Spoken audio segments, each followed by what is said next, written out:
I will be showing you how to fix parked domain issue in this video. So keep watching. First, we need to log into our website domain account.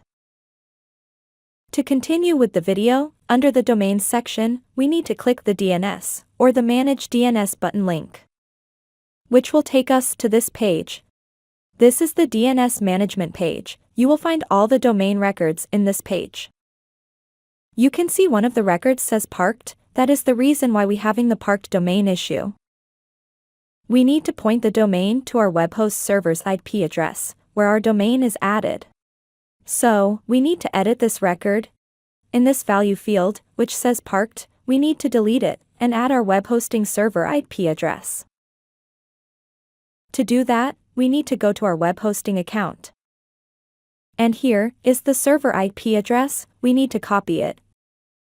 And again head to Domain DNS Management page and paste the IP address in the value field. And update the records by click the Save button here. And you can see the domain is pointing towards the IP address of our web hosting server. It will take a maximum 48 hours or sooner to configure. In the web browser, we can refresh the parked website and confirm if the parked domain problem is fixed. My website can be seen by web visitors in the browser.